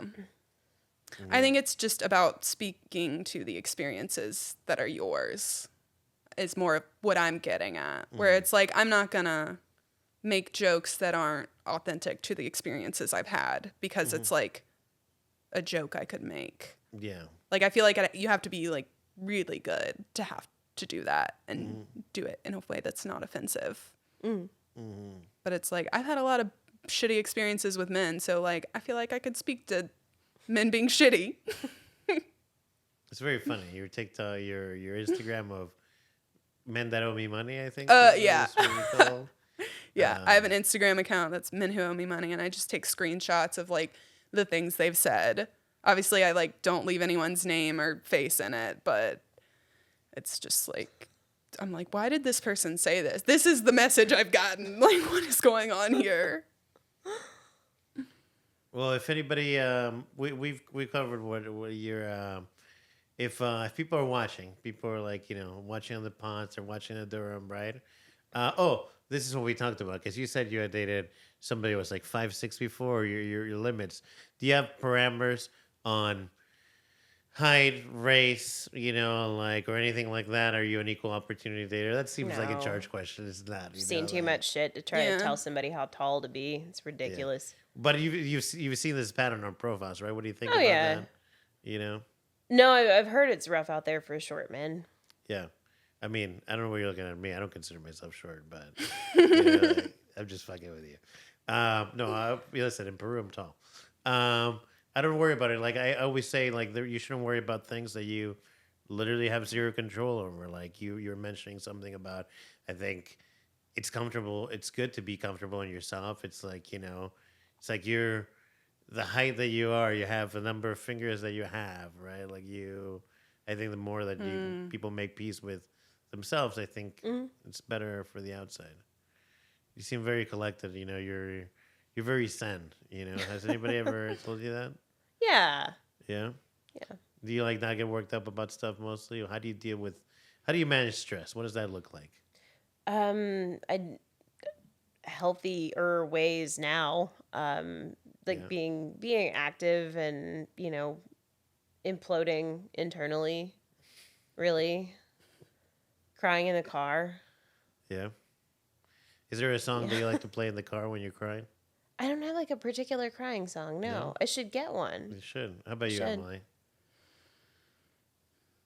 I don't think, I can't think of a particular song where I'm like, this feels good to cry to. What about if you've had a bad date? Is there something that you do immediately after? A bad day or a bad date? Bad date. Date? Oh. I go home and I text my friends about it. Yeah, you turn it into art. Exactly. Yeah. I'm like, well, this one's guess what I'm going to be talking about next open mic. But then some guys will be like, oh, like, am I going to make it into your act? Like, Yes. Yeah. It's like, No, I've gotten that before, and I'm like, bad is better than boring. yeah, so true. Yeah, at least Fuck do yeah, something you're a Nick Cage fan. bombastic You enough. can, Yeah, like, that's like, And I have a story after. Yeah, listen, once you tell me you're into Con Air, if you're like Nick Cage, then yes, bad is better than boring. As long as it's interesting. You know? yeah. You know, and I agree with you, right? Like, even the wig, at least they'll get a show. Yeah. If whatnot, you know. I think we covered a lot. Holy shit, we've almost gone 2 hours. We went on a journey. Yeah, that was good. Oh. Hell yeah, Jenna. Where can people find you? What's your message? Well, first, you know, if I need, and I feel like I've asked it, but I've forgotten about it. That's your camera, right? If you match with Bumble to somebody, what's your message to them? Just meet me. So let's just actually go to a place and sit down and see if it's any good. Pen paling is terrible. Let's just actually cut it short. I think what you were saying, like 10 messages. Do you both find that like men are just not pulling the gun? They're not like being like, because Emily, you and I have talked about this. I'm like, okay, first of all, I don't want to know too much about you or Pen. I have this hypothesis that you can tell online dating as opposed to traditional, like, you know, on the street, you can tell what a person looks like potentially if they put pictures, and maybe something about what they are like, right? But what you get out of a random stranger on the street, you may not get what they are like because you just saw them, right? But you get what they look like. You get chemistry. I don't think you get chemistry online. You don't. Know? You can't tell that little. Yeah, I can't. I know I'm not giving much chemistry when I message, so. I think there are a lot of people that hope they're going to meet somebody who will send them nudes for no reason. I think a lot of people, that's their dream relationship, is just this entirely separate digital person who will send them their titties on Snapchat. Absolutely not. And absolutely not. Like, you have to, you know, we have to go on at least one day before I'm sending any pictures. But that's where the bar is what we're saying. I'm breaking the fourth wall here. Buy me one drink See and what you can one see my drink. titties. Buy me 2 drinks. Who knows what else? You know what's interesting, because I've seen like watching some of this shit, like newest guilty pleasure is like watching some of these like red pill podcasts. I don't know if you've ever heard of this podcast called Fresh and Fit. You know, it's basically this 20-something. They're in Miami. It's like 2 guys, one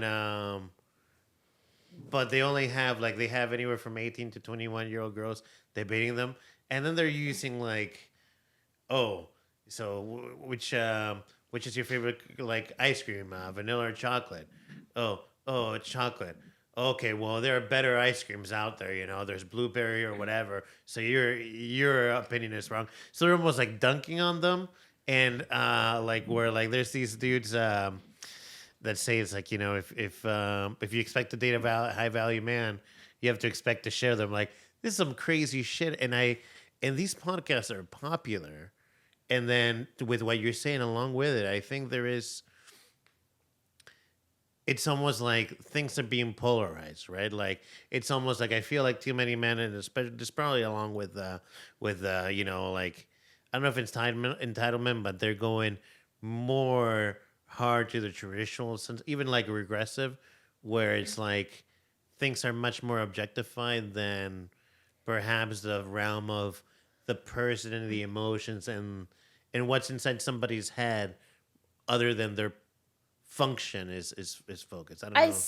I see looking for a feminine woman a lot now, and I don't know if that's kind of an extension of the red pill thing, but that's a definite. And I don't really that's know, a red flag. I don't really know what that means. That means I feel like that means submissive. That's code word for It feels like some sort of dog whistle, but I don't know. Like, what does that mean to you, sir? Yeah. What? Yeah. Are you in touch with your femininity? Well, like, would you say that you're looking to date a masculine man? I would be afraid to throw that out there because I like don't putting it. know. Yeah. I wouldn't know what that would mean to him. Like, I know what I would mean if I said that, Yeah. but it's a nuanced thing, so I wouldn't just flop that on the table. Yeah, because they might have a different meaning. They're like, in a very, they're like, oh, you want an aggressive. What does masculine mean, right? Like, so. Yeah. What does masculine mean in your words? I'm looking for like a Nick Offerman type, that. Like, put some WD-40 on that thing that's squeaking. I like Fix that. shit. Yeah, like be Sam Elliott about it. Like, I like that, but I don't want all of the other trappings. Yeah. That might get bundled in with that. So I would never say that. Yeah. But I feel like the Nick Offerman is like a really good example. Yeah. Because it's not that he's so masculine. It's that he's so secure in himself. Yeah. Like, it's like Nick Offerman gives out the, like, whoever he plays, where it's like kind Ron Swanson, where it's like, he's like, I am who I am. And like, in a way that's like very just secure in yourself, which I think is like a good quality for everyone to have. For everyone. Yeah. So, yeah. Yeah. I mean, you'd steamroll over him otherwise, right? Like, you yourself, like, you have a strong personality. Yeah, I mean, you have a very strong. Is it a secret that you have a strong personality? You have a strong personality. You steamroll people, but no, I'm saying that somebody's gonna probably have to be very secure in themselves. Yeah, like, because like you're gonna. You're probably be like, are you a real person or are you playing? Yeah, that's the thing. I need someone who can speak to the things that they're sensitive about and be able to. How do you like, feel if a man cries in front of you? Is that a part of the... Depends on why they're crying. Yeah. Is it like every day or because something really bad happened? No loss of a loved one, let's say. Are they crying because they're not getting what they want? Yeah, it's... Oh, does that happen often? Like, whiny men, I just, I don't know, I don't get it. Yeah, I think it goes back to the, like, roles of, like, housewife, breadwinner, where it's like, is this man crying because he's not having the life that he thought he would because he's a man? And, it's like, then it's like, I can't deal with this, like, being sad for being sorry. I guess it's like being sorry for yourself. It's like, if you're crying because you're feeling sorry for yourself, like, I don't like that. I don't mind somebody crying for any of the reasons I would cry. Yeah. Yeah. Exactly. But you're many. Yeah. Couldn't. Yeah. Yeah. Is that something, okay, this is good, because is this something that, for example, what if he tells you on the first date, what if he asks you, he's like, what was the last time you cried? And then he tells you the last time you cried. Is that because we've agreed it's okay, it's permissible or fine, but in a first date, does it matter if it's mentioned? I had a friend who went out with this guy and they were hooking up. Yeah. And right afterwards, he basically starts crying and is like, I was recently divorced, and like, just like unloaded his divorced trauma onto the person while they're like literally in bed. So I think that's a point where it's like, you probably, that's not a good instance. But that's not a gendered cringe. That's if anybody did that. If a woman did that would also be. Yeah. It's like, let's maybe do that in therapy and not on a date. But I mean, sometimes you feel unexpected ways about things in the moment. Yeah. And I've kind of, I think about this differently now because I'm from a big, like, non-crying culture. Like, like, almost is this perception, like, crying is like farting. Like, you should do it silently or privately, or, because you're making other people uncomfortable. Stop that. Yeah. And, it's actually kind of a flex to just sort of like have emotions in public. I can see that. Yeah, and other people might. What if they cry while you're having it. an argument? I mean, is it a sad or I mean, if it's emotional blackmail, like if you're trying to hijack the argument, then that's frustrating because I don't do that. I but agree, I try not to do that. I don't do that anymore. But yeah, but I mean, if something's happening and you're emotional and you're genuinely, sure. Yeah. Would you rather them cry or scream? Cry. Yeah. Just check. Screaming's scary. Nice. This is awesome. Maybe, take note, guys, we've asked you a lot of the questions so they can, if they see this and they see you on the apps, there's something to jump off of. Ask her about her cat, not in a creepy way. Cry, but not on the first date. What else did we have? Is that it? Yeah, what else? Yeah. Have you had a good time? I've had a good time. Yeah, I have. Hell yeah. No. And I'm glad, getting to know you. I've always seen you around, but I also sometimes wonder, I'm like, is this I feel like I see you as well at mics, right? But I feel the most we talk is when we're recording. Oh yeah. And I enjoy it, and it's fun,